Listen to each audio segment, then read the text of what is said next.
Welcome, beautiful souls. Welcome back.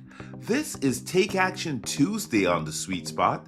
I'm Dr. Derek Sweet. I'm your host. As you know, I'm a board-certified psychiatrist. I specialize in sports and performance. But more than that, I enjoy helping individuals, people just like you, live and achieve the best life ever.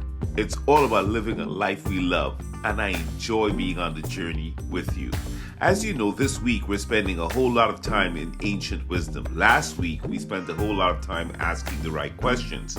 This week we're looking to ancient wisdom for some answers, because God knows it's truly overwhelming out there. All right, so yesterday we spent some time with Psalm 23, remember? So we said that ancient wisdom has so many powerful insights that we can apply that it was worth it for us to go and look at Psalm 23 to see exactly what this David, this King David, who went through so much, why did he send this divine message, this divine text to us? Okay, that gives us a blueprint as to how to handle all the stresses we are facing today. Look, there's a reason that fear works. It keeps us safe, but it's sneaky. It shows up at the wrong times. It can step in our way and stop us from getting the results we're looking for. It can overwhelm us. It can paralyze us. And it doesn't just whisper, it shouts. It tells us to stop, telling us to wait, telling us not yet. And the worst part, fear convinces us that stopping is safer, that hesitation is protection. But what if I told you fear isn't as powerful as it seems? What if the only reason fear feels so big is because we give it permission to stand in our way? See, there's a reason fear is mentioned so many times in ancient wisdom. If you look in the scriptures, you'll see that fear is mentioned so many times. It's almost as if they knew that fear was going to be something we as humans would have to deal with. And here we are in this 21st century dealing with some of the same fears. Because people, since the beginning of time, have struggled with this thing. And no one understood fear better than David, the writer of Psalm 23. He faced enemies, he faced betrayal, danger, and uncertainty. He faced stress, just like you and I are. And yet, in the middle of all that, he wrote these words. Even though I walk through the valley of the shadow of death, I will fear no evil. Wow. Now listen to that again. Even though I walk through, not even though I sit down in fear, not even though I run to the other side. No, David says, even though I walk through. And that's what we so often forget here on Take Action Tuesday. That fear isn't the problem. The problem is when we let fear stop us from taking action. The moment we stop moving, the moment we stop taking action, fear wins.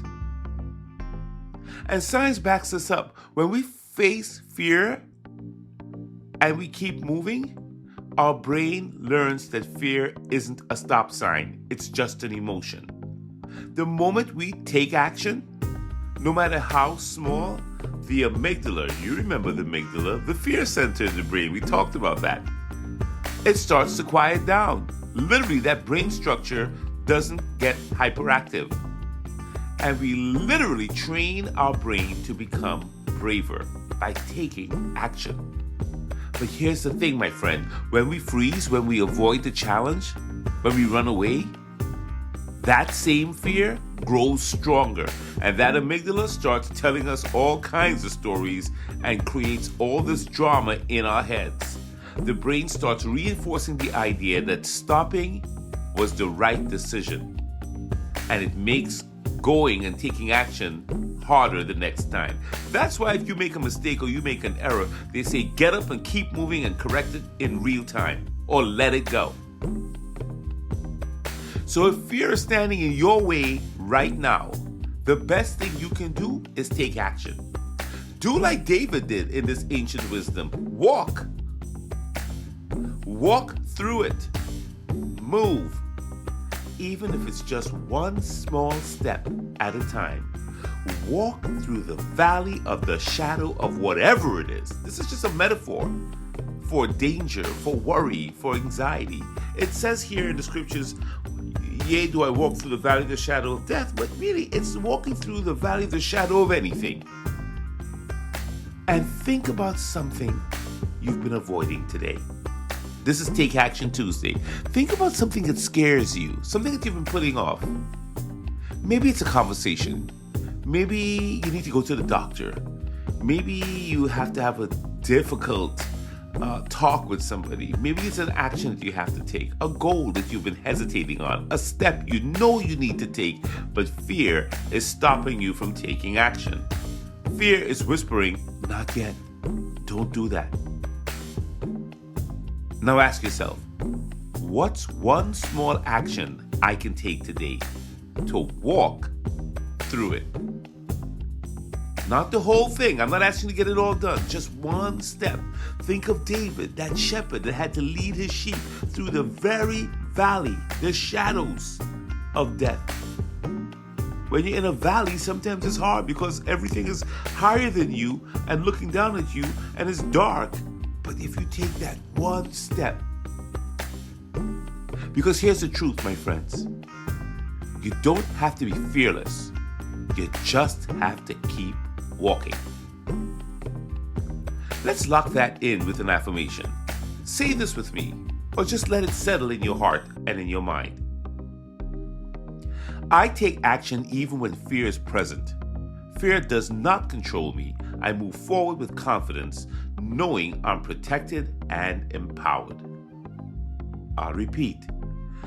I take action even when fear is present. Fear does not control me. I move forward with confidence, knowing I'm protected and empowered. Yeah, fear is just a shadow. It has no weight, it has no power unless you stop moving. Walk through it. Be like David. Walk through the shadow and watch how small it becomes. And the thing about walking is that you're never alone. Something is always with you. There's always a power that's with you. But we'll talk more about that. So listen, that's it for Take Action Tuesday. I hope you found this helpful. I want you to keep moving forward. This is Dr. Sweet, Beautiful Souls. Please stay tuned. Tomorrow is Win It All Wednesday, and we're going in. We're going in on Psalm 23 this week. We're not letting go. God knows there's so much going on that we needed to go back to ancient wisdom for some pearls. Thank you, King David. A shout out to you. And I'll see you on Twitter, on Instagram, on X, and I'm on YouTube as well. Peace.